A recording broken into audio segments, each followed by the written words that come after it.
Good morning बच्चों, आज के इस केमिस्ट्री क्लास में आपका स्वागत है। आज के इस केमिस्ट्री क्लास का टॉपिक है कॉलिगेटिव प्रॉपर्टी।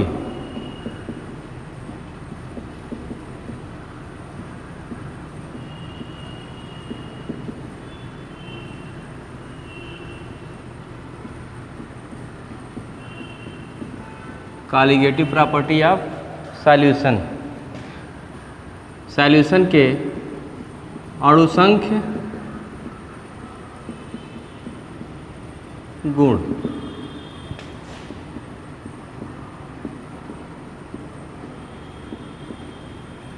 विलयन के अणुसंख्य गुणधर्म या कॉलिगेटिव प्रॉपर्टी ऑफ सॉल्यूशन। तो सबसे पहले हम समझेंगे सॉल्यूशन क्या होता है। What is solution?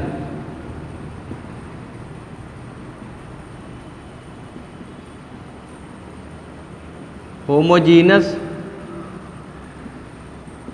mixture of two or more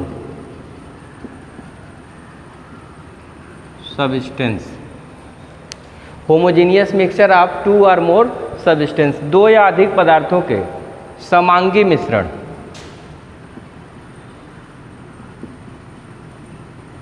समांगी मिश्रण, दो या दो से अधिक पदार्थों के समांगी मिश्रण सॉल्यूशन कहलाते हैं। Example,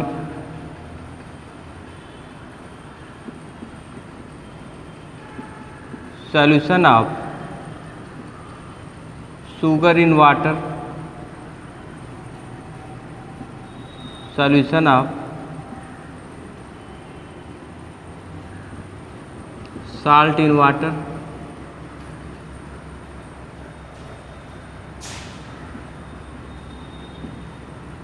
solution of iodine in acetone। तो सॉल्यूशन क्या है? दो या अधिक पदार्थों के होमोजीनियस मिक्सचर या समांगी मिश्रण। होमोजीनियस मिक्सचर या समांगी मिश्रण सॉल्यूशन कहलाते हैं।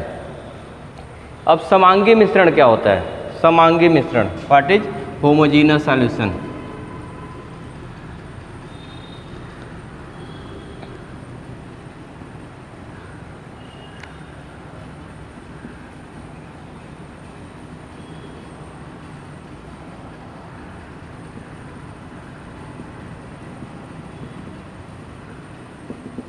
होमोजीनियस मिश्रण या समांगी मिश्रण।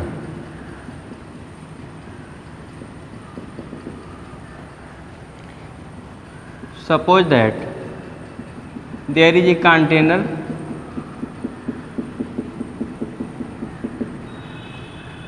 in which water and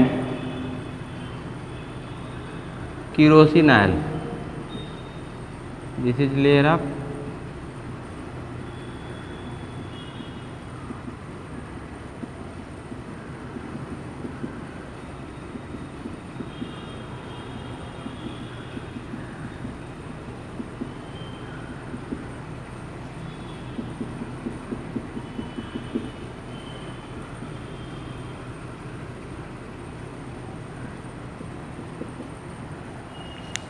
water and kerosene oil.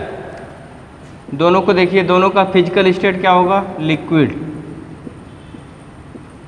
Kerosene oil भी लिक्विड है और वाटर भी लिक्विड है, लेकिन इनके जो सॉल्यूशन होते हैं, इनके मिक्सचर हैं, वो होमोजीनस नहीं है। होमोजीनस नहीं है। नीचे देखे होंगे आप, जब भी हम केरोसिन ऑयल और वाटर को किसी ट्रांसपेरेंट कंटेनर में रखते हैं तो नीचे वाटर का लेयर बनता है और ऊपर केरोसिन ऑयल का लेयर बनता है। नीचे लेयर बनने का रीज़न क्या है?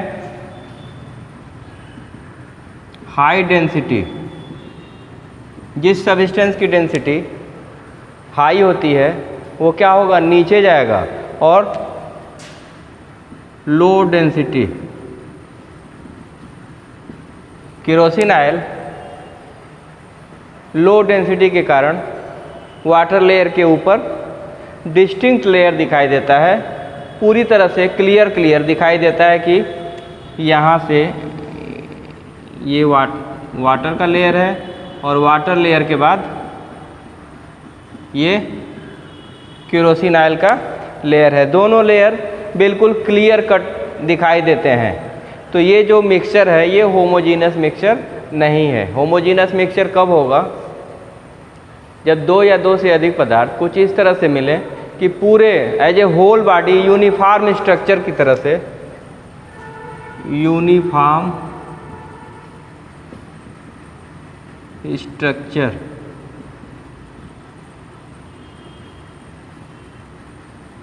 थ्रू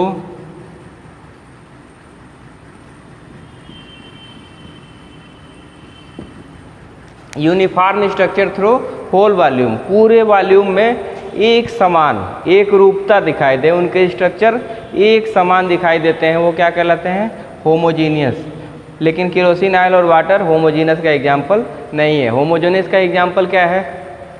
वाटर में अगर आप शुगर को ऐड करते हैं और उसको थोड़ा सा स्टायर कर देते हैं, तो जब पूरा शुगर डिजॉल्व हो जाता है तो वो सॉल्यूशन क्या होता है? होमोजीनियस सॉल्यूशन होता है, क्योंकि वो पूरा सॉल्यूशन नीचे ऊपर दाएं बाएं मतलब top to bottom uniform structure होता है। और ये केरोसिन ऑयल और वाटर यूनिफॉर्म स्ट्रक्चर नहीं बनाता है। तो यहाँ से आपने समझा सॉल्यूशन क्या है। अब सॉल्यूशन के बाद हम समझेंगे कॉलिगेटिव प्रॉपर्टी। क्या होता है कॉलिगेटिव प्रॉपर्टी?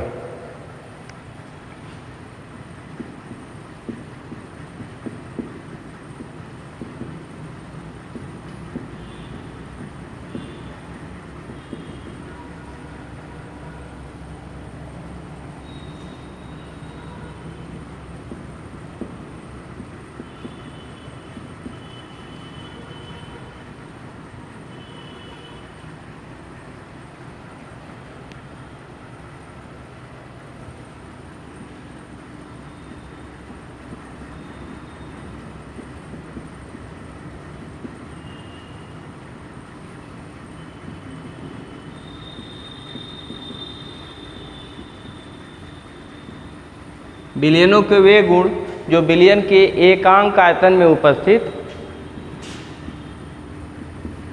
विलेय के मोलों की संख्या पर निर्भर करते हैं।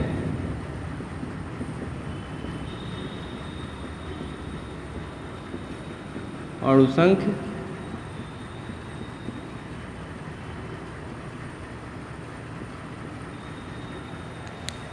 तो वे प्रॉपर्टीज जो एकांक आयतन में उपस्थित विलेय के मोलों की संख्या पर निर्भर करते हैं, न कि उनके स्ट्रक्चर पे, अणुसंख्य गुणधर्म या कॉलिगेटिव प्रॉपर्टी कहलाते हैं। Colligative property depend upon number of moles, not structure of the solution, not structure of the solute. विलेय की संरचना पर न निर्भर करके किस पर निर्भर करते हैं? विलेय के मोलों की संख्या या विलेय के अणुओं की संख्या। मोल किस पर डिपेंड करते हैं? अणुओं की संख्या। या अणुओं की संख्या किस पर डिपेंड करता है? मोलों की संख्या पर डिपेंड करता है। और ये कौन कौन से होते हैं? एग्जाम्पल समझिए।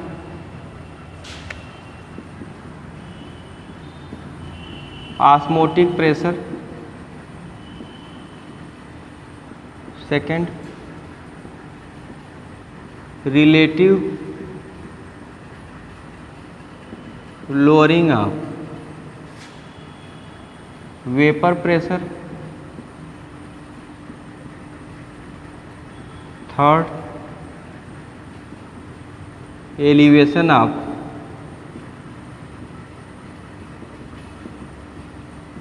boiling point, and fourth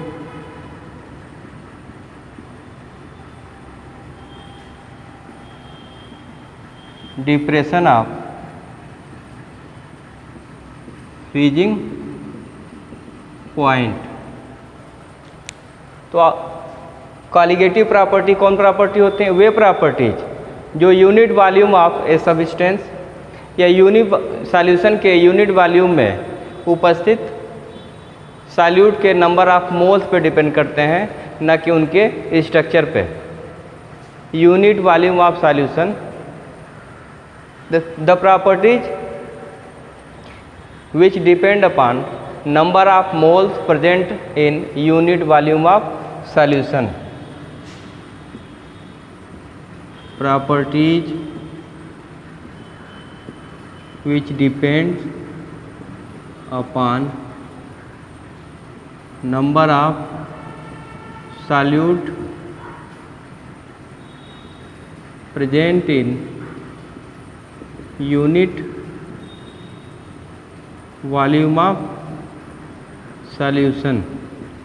solution के यूनिट वॉल्यूम में प्रेजेंट सॉल्यूट के मोलोपेट जो प्रॉपर्टी डिपेंड करती है उसको क्या कहते हैं? Colligative property. और ये कॉलिगेटिव प्रॉपर्टी कौन कौन है? Osmotic pressure, relative lowering of vapour pressure, elevation of boiling point, depression of freezing point. अब इसको हम देखेंगे। ऑस्मोटिक प्रेशर, ऑस्मोटिक प्रेशर सबसे पहले ऑस्मोटिक प्रेशर हम देखेंगे। ऑस्मोटिक प्रेशर क्या है? कॉलिगेटिव प्रॉपर्टी है। यह केवल सॉल्यूशन के यूनिट वॉल्यूम में प्रेजेंट सॉल्यूट पार्टिकल पे, नंबर ऑफ सॉल्यूट पार्टिकल पर डिपेंड करता है, न कि स्ट्रक्चर ऑफ सॉल्यूट पार्टिकल। तो सबसे पहले ऑस्मोटिक प्रेशर को समझने के पहले हम समझेंगे ऑस्मोसिस। ऑस्मोसिस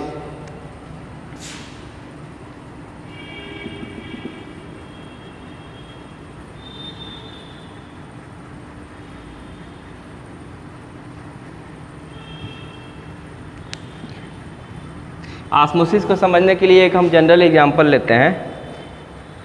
हमारे घरों में खीर बनता होगा, आप लोगों के घरों में भी खीर बनता है। उसमें अगर हम किशमिश को डालते हैं तो जब हम खीर खाते हैं तो देखे होंगे किशमिश फूला हुआ रहता है। या पानी में किशमिश को या पानी में चने को डालने पर रात भर में क्या होता है? वो फूल के बड़ा हो जाता है।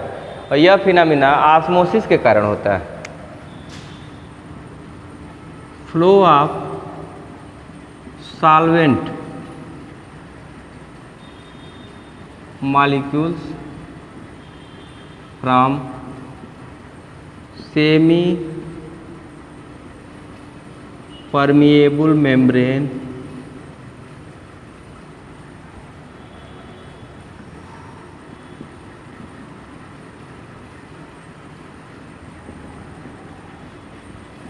is called osmosis. Flow of solvent molecules through semi permeable membrane is called osmosis. किसी सेमी परमिएबल मेम्ब्रेन से होके सॉल्वेंट मॉलिक्यूल्स का आर पार होना क्या कहलाता है? ऑस्मोसिस कहलाता है। तो यहाँ से ऑस्मोसिस क्लियर है। आपने ऑस्मोसिस की फिनोमेना देखा होगा कि जब भी हम पानी में किशमिश को डालते हैं तो रात भर क्या होता है? रात भर रहने के बाद वो सुबह में फूल जाता है। इसका रीज़न क्या है? किशमिश के अंदर भी एक सॉल्यूशन है और किशमिश के बाहर जो सॉल्वेंट मॉलिक्यूल है, बाहर का सॉल्वेंट मॉलिक्यूल किशमिश के अंदर इंटर कर जाता है और इसको क्या कहते हैं आप? ऑस्मोसिस कहते हैं। अब ऑस्मोसिस के बाद हम समझते हैं ऑस्मोटिक प्रेशर।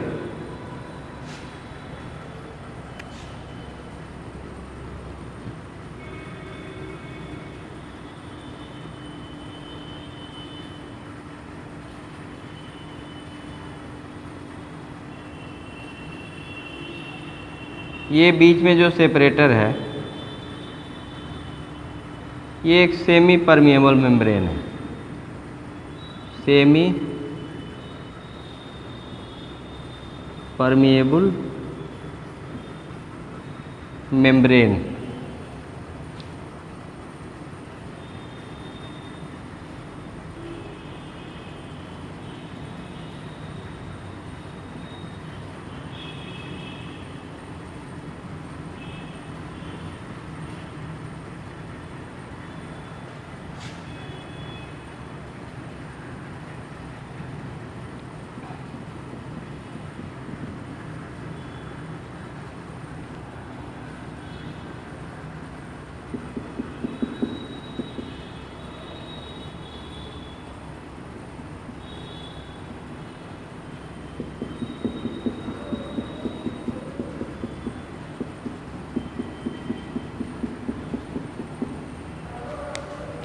यहाँ सपोज करिए कोई कंटेनर है जिसमें दो सॉल्यूशन है, राइट साइड में सॉल्यूशन 1 और लेफ्ट साइड में सॉल्यूशन 2, और ये दोनों सॉल्यूशन किससे डिवाइड है? सेमी परमिएबल मेम्ब्रेन से डिवाइड है। तो होता क्या है, जिस सॉल्यूशन का ऑस्मोटिक प्रेशर ज़्यादा होता है वह जिधर कम होता है उधर इंटर करने लगता है। सपोज करिए सॉल्यूशन 2 का ऑस्मोटिक प्रेशर स्टार्ट में सॉल्यूशन 1 का ऑस्मोटिक प्रेशर सॉल्यूशन 2 से अधिक है। इस केस में सॉल्यूशन 1 के सॉल्वेंट मॉलिक्यूल क्या होंगे, इस सेमी परमिएबल मेम्ब्रेन से होके सॉल्यूशन 2 की तरफ फ्लो करना शुरू करेंगे। ऑस्मोसिस की डेफिनेशन में ही हमने बताया था कि flow of solvent molecule through semi permeable membrane. तो सॉल्यूशन 1 का जब प्रेशर अधिक होता है ऑस्मोटिक प्रेशर, तो सॉल्यूशन 1 से सॉल्वेंट मॉलिक्यूल सॉल्यूशन 2 की तरफ जाने स्टार्ट कर देते हैं। और इस ऑस्मोटिक फिनोमिना को रोकने के लिए इस पर एक्सटर्नल प्रेशर हम अप्लाई करते हैं। देखिए ये प्रेशर गेज है,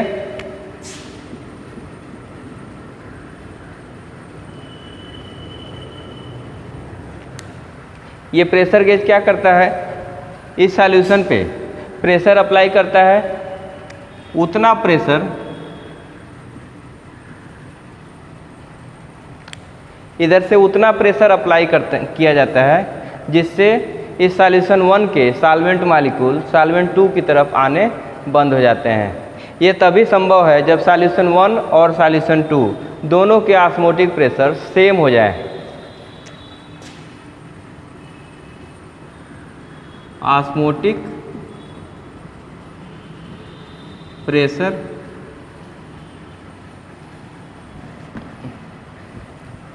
अब यहाँ ऑस्मोटिक प्रेशर अगर P1 है और यहाँ P2, तो P1 इक्वल टू P2। इस केस में क्या होगा, इस केस में ऑस्मोटिक नो ऑस्मोसिस। तो जब दोनों के प्रेशर इक्वल हो जाएंगे तो उस फेज में क्या होगा, न S1 से S2 की तरफ मॉलिक्यूल जाएंगे और ना ही S2 से S1 की तरफ। तो ये प्रेशर गैज में जो भी प्रेशर बताएगा वो प्रेशर किसका होगा, इस सॉल्यूशन 1 का होगा। तो जिस किसी भी सॉल्यूशन का प्रेशर हमको कैलकुलेट करना रहता है उसको इस तरह के कंटेनर के साथ सेटअप तैयार करते हैं और एक्सटर्नल प्रेशर अप्लाई करके इन दोनों कंटेनर या दोनों सॉल्यूशन के बीच ऑस्मोसिस को रोक देते हैं। इस सॉल्यूशन में उतना प्रेशर अप्लाई करते हैं जिससे इधर से S1 से S2 की तरफ ऑस्मोसिस रुक जाए। और इस स्थिति में इस सॉल्यूशन 1 का जो प्रेशर होगा P1 will be equal to P2। Solution 1 का जो प्रेशर होगा वही, इसको P1 कर लेते हैं और इसको P2 कर लेते हैं, क्योंकि ये सॉल्यूशन 1 है और ये सॉल्यूशन 2, तो ज़्यादा सही होगा ये P1 रहे और ये P2। तो P1 और P2 जब बराबर रहेगा तब सॉल्वेशन ऑस्मोसिस की फिनोमिना रुक जाएगी। इस तरह के केस में जब P1 P2 के बराबर हो गया, यहाँ से इतना क्लियर है कि ये जो प्रेशर गैज बताएगा, जो भी रीडिंग बताएगा, वो किसका ऑस्मोसिस प्रेशर होगा, सॉल्यूशन 1 का। तो इस मेथड से हम किसी भी सॉल्यूशन का ऑस्मोटिक प्रेशर कैलकुलेट कर सकते हैं। तो बच्चों हमने ऑस्मोटिक प्रेशर समझा। इस ऑस्मोटिक प्रेशर के बाद हम देखेंगे relative lowering of vapour pressure.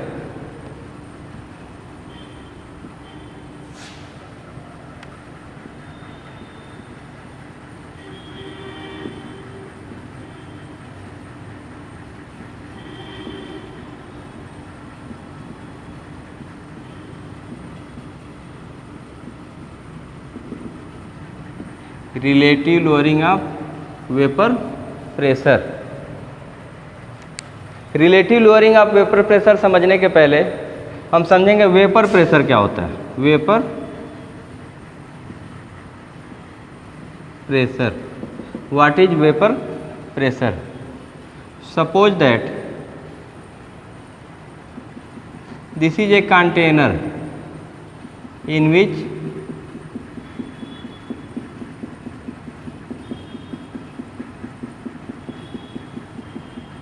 a liquid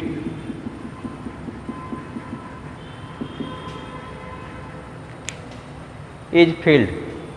A container with a liquid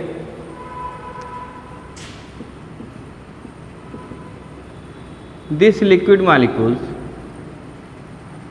after getting some energy vaporize.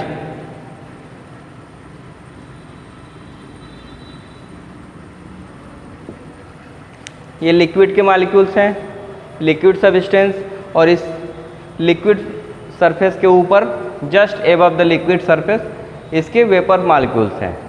जब इन लिक्विड मॉलिक्यूल्स की एनर्जी इंक्रीज होती है तो ये वेपर में कन्वर्ट होते हैं, और जब इन वेपर्स की एनर्जी डिक्रीज होती है तब ये वेपर्स किस में कन्वर्ट होते हैं, इस लिक्विड में कन्वर्ट होते हैं। और एट ए सर्टेन टेम्परेचर ये वेपर मॉलिक्यूल और ये लिक्विड मॉलिक्यूल्स इक्विलिब्रियम स्टेट में आ जाते हैं। At certain temperature, constant temperature,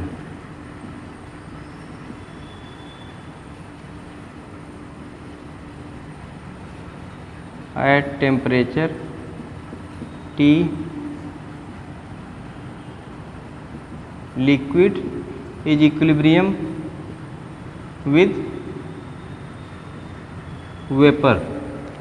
किसी भी टेम्परेचर पर लिक्विड मॉलिक्यूल और वेपर मॉलिक्यूल्स एक इक्विलिब्रियम स्टेट में आ जाते हैं। कुछ मॉलिक्यूल्स वेपर में कन्वर्ट होते हैं और उतने ही वेपर मॉलिक्यूल्स लिक्विड में कन्वर्ट हो जाते हैं। और ये फिनोमेना क्या होता है, डायनामिक रहता है, लेकिन ये इसमें चेंज होते हैं, लेकिन ये इसमें चेंज होते रहते हैं। और इस प्रकार at a certain temperature number of vapour molecule और number of liquid molecules fix हो जाते हैं और ये एक इक्विलिब्रियम स्टेट में आ जाता है। और इस इक्विलिब्रियम स्टेट में इन वेपर्स मॉलिक्यूल्स के जो भी प्रेशर होते हैं उसी को क्या कहते हैं, हम वेपर प्रेशर बोलते हैं। तो vapour pressure of a liquid is a pressure of vapour molecules at a certain temperature. किसी भी लिक्विड को जब हम रखते हैं तो वह लिक्विड अपने वेपर्स मॉलिक्यूल के साथ इक्विलिब्रियम स्टेट में चला जाता है और एक निश्चित ताप पर इन वेपर्स मॉलिक्यूल के जो भी प्रेशर होते हैं उसी को उस लिक्विड के वेपर प्रेशर के नाम से जाना जाता है। अब ये वेपर प्रेशर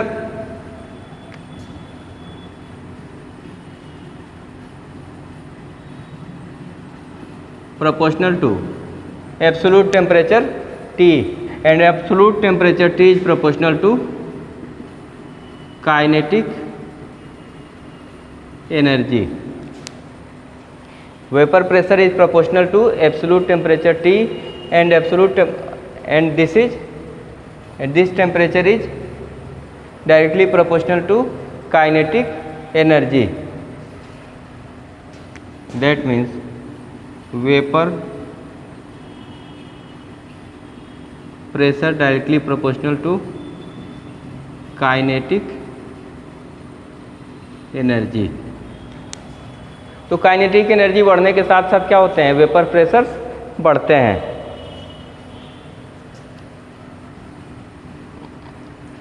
अब हम समझेंगे lowering of vapour pressure. What is lowering of vapour pressure?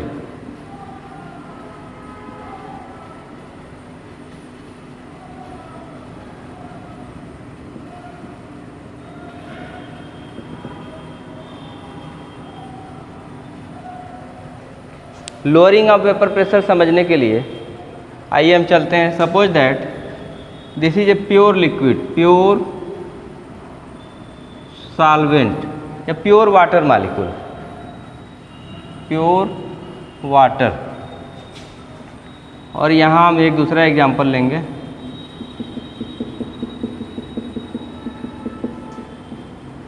Water plus sugar.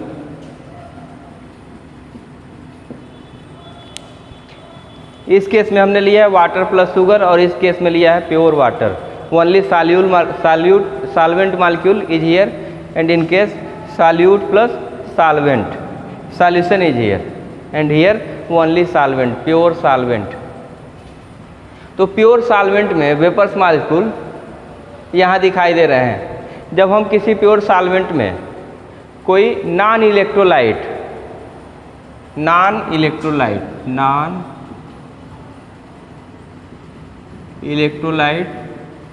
Solute dissolve करते हैं, जब भी किसी हम सॉल्वेंट में नॉन इलेक्ट्रोलाइट सॉल्यूट डिजॉल्व करते हैं तो उस नॉन इलेक्ट्रोलाइट सॉल्यूट को डिजॉल्व होने के लिए कुछ एनर्जी की रिक्वायरमेंट होती है और वह एनर्जी उसको प्रोवाइड होता है सॉल्वेंट मॉलिक्यूल से। तो सॉल्वेंट मॉलिक्यूल की कुछ kinetic energy non electrolyte solute को डिजॉल्व कराने में कंज्यूम हो जाती है और सॉल्वेंट मॉलिक्यूल्स की काइनेटिक एनर्जी कम हो जाती है। तो इस केस में देखिए वाटर में शुगर को जब हम डिजॉल्व करते हैं तो वाटर की कुछ काइनेटिक एनर्जी कंज्यूम हो जाती है इस शुगर मॉलिक्यूल को डिजॉल्व कराने में, और एज ए रिजल्ट क्या होता है, इस सॉल्यूशन की काइनेटिक एनर्जी कम हो जाती है और काइनेटिक एनर्जी कम होने की वजह से इसकी नंबर ऑफ वेपर मॉलिक्यूल्स भी डिक्रीज हो जाते हैं।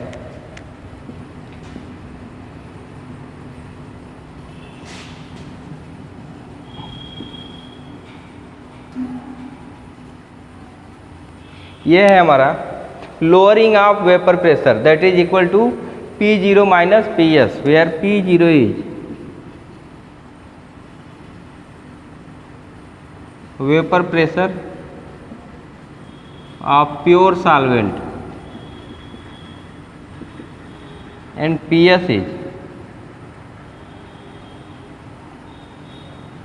Vapour pressure of solution.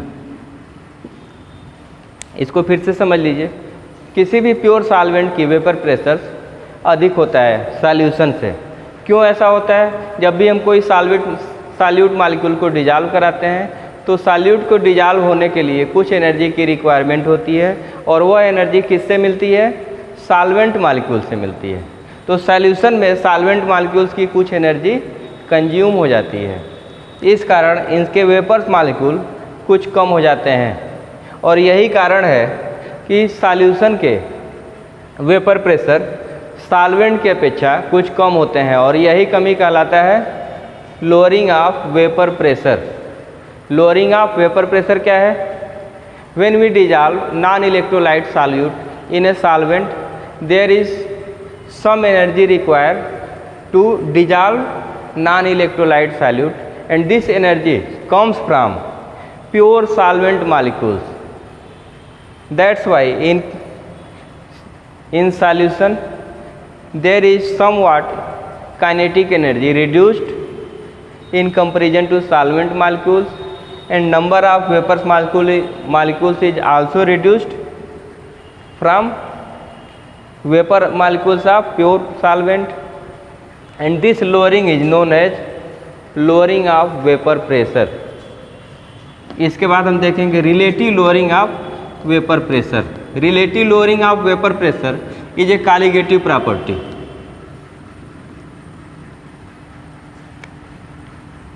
Relative lowering of vapour pressure is defined as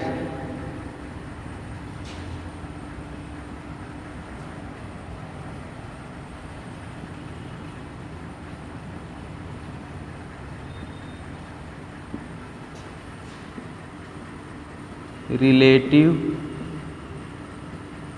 lowering of vapor pressure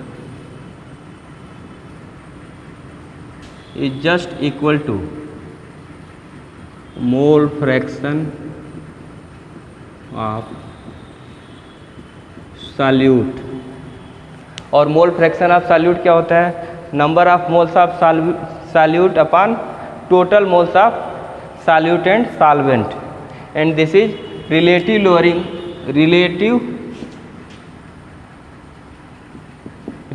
lowering of vapor pressure P0 minus PS upon P0, where P0 is vapor pressure of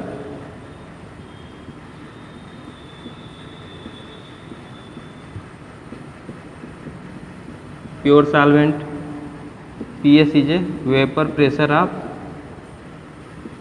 solution, small n is a mole of solute and capital N is mole of solvent.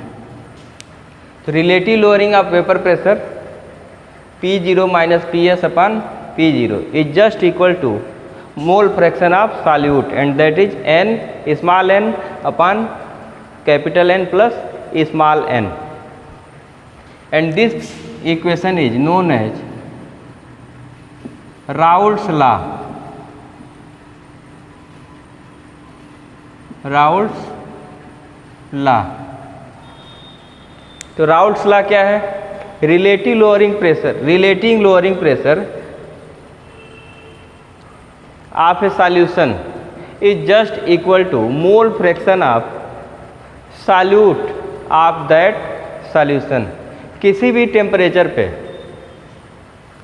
किसी solution की relative lowering pressure उस solution में solute के mole fraction के बराबर होता है, और इसी को क्या कहते हैं? Raoult's law.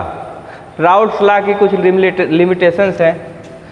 राउल्ट्स लॉ की फर्स्ट लिमिटेशन है this rule is only applicable for dilute solution. This rule is only applicable for dilute solution. और सेकंड इसका ड्रॉबैक है this rule is only applicable for non electrolyte solute. Electrolyte solute पे यह equation काम नहीं करता है। बच्चों, आज का वीडियो हम यहीं पे ख़त्म करते हैं। बच्चों, आपको ये वीडियो कैसा लगा? अगर अच्छा लगा तो लाइक का बटन ज़रूर दबाएं और इस चैनल को ज़्यादा से ज़्यादा सब्सक्राइब करें।